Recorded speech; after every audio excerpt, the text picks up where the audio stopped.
entre menor de edad y infancias o menores o niños adjetivados. Es decir, llega un momento que parecen que los niños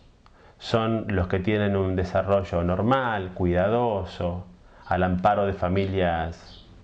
constituidas y que los cuidaban, el niño que va a la escuela, el niño que tiene un tránsito para favorecer su desarrollo personal y social a través de la escuela y de otras instituciones,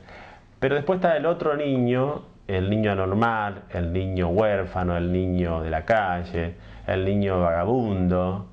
el pedigüeño, el vago, el posible delincuente. Y aquí estamos hablando ya no de niño, ya no se habla, la palabra niño ya no aparece para estos adjetivos, y entonces hablamos de infancias adjetivadas, y estamos hablando de instituciones que especialmente se van a destinar a estos niños, y ya aparecen en la visión general de las infancias, aparecen por un lado los niños y por otro lado los menores, que van a tener tratamiento especial y que van a aparecer leyes que se imponen a veces por los propios usos y costumbres y que no forman parte del derecho positivo, no forman parte de leyes escritas ni sancionadas por ningún parlamento ni ningún congreso, que son las que se cuelan más rápidamente en las acciones de los hombres, en las instituciones, en las sociedades, que de alguna manera muchos trabajos lo indican. En buena medida, en ciertas épocas como la Edad Media, los niños no se distinguían de los adultos. Esta separación más bien es una separación moderna, e instituciones que existieron en América y en Argentina en el siglo XVII, XVIII, XIX, pero particularmente en XVIII y XIX aparecieron muchas instituciones privadas, algunas vinculadas a la formación luego del Estado, a mediados del siglo XIX en la Argentina, que se ocupaban de hacer beneficencia, caridad en relación con los niños huérfanos, los niños abandonados. Y se desarrollan también allí una serie de prácticas que luego van a ser denominadas prácticas de minorización, en la cual se estudia a los niños, pero fundamentalmente se los trata de controlar, de vigilar y de castigar, y que los castigos y los azotes sirvan para acomodar estos procesos de irregularidad donde hubieran ingresado los niños. Por eso ya veremos después que la ley de patronato de menores va a establecer que se va a llamar menor a todo aquel niño o a todo aquel sujeto que se encuentra en peligro material y moral, y que por lo tanto debe ser protegido, cuidado, controlado en instituciones especialmente diseñadas para ello, con prácticas vinculadas a modos autoritarios de tratar, y donde el trato o el tratamiento de estas diferencias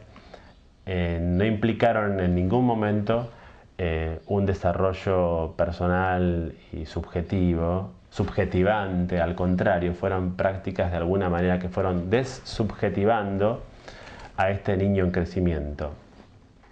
Por eso algunos autores dicen que las prácticas de minorización son aquellas que de algún modo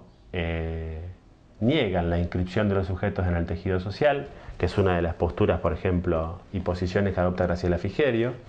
Aquellas prácticas que constituyen a las infancias en un resto,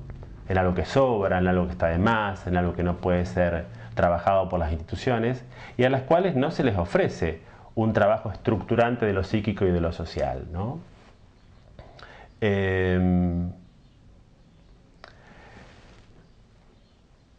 Aquí sería conveniente pensar que cuando tenemos este tipo de concepción estamos hablando de instituciones que desarrollan instrumentos clasificadores de las infancias, es decir, aparece un orden clasificador que establece cómo se deben tratar a unos niños y cómo se deben tratar a otros. Y aquí me parece que hay una contribución importante de las costumbres, como decíamos hoy, de las costumbres y usos sociales. Pero por otro lado, cuando aparece también la ley de patronato y ya esta responsabilidad ya le cabe al Estado y no a otras instituciones de beneficencia y de caridad, también el Estado con sus instituciones va de alguna manera a reproducir estas mismas prácticas sobre los considerados menores. O sea que si bien no podemos echar la culpa a las leyes de las prácticas de los adultos en relación con los niños, y esto no significa pensar que muchas instituciones también han surgido y desarrollan una política al amparo de ciertas leyes, pero también es cierto que hay que considerar de que ha habido adultos cómplices de estas prácticas y de estos tratamientos donde lo humano no tiene verdaderamente trámite del modo más aconsejable para la construcción de sujetos que puedan emanciparse o ser libres en su condición de niños, de adolescentes o de jóvenes. Estas prácticas en líneas generales son prácticas para controlar, para vigilar, para castigar, en el marco de estos instrumentos clasificadores y de adultos complacientes con estas técnicas disciplinarias. Por lo tanto, los desarrollos de la identidad están seriamente dificultados, están seriamente cuestionados en el desarrollo que uno estima adecuado, respetuoso para un niño. La identidad, convengamos que es un anudamiento de registros biológicos, social y subjetivo, que implica un trabajo psíquico, de elaboración. La identidad es algo que está siempre en reformulación, en reconstrucción.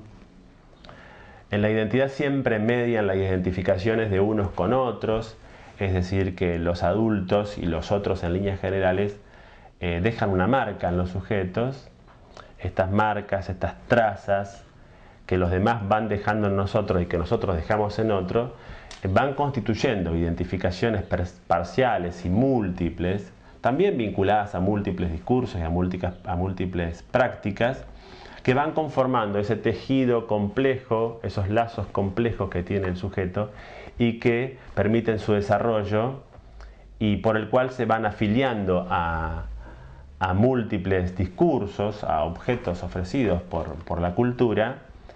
y en un momento hacen fronteras, hacen corte, hacen separaciones y les permite llegar a lo que uno puede decir la vida adulta o el mundo adulto,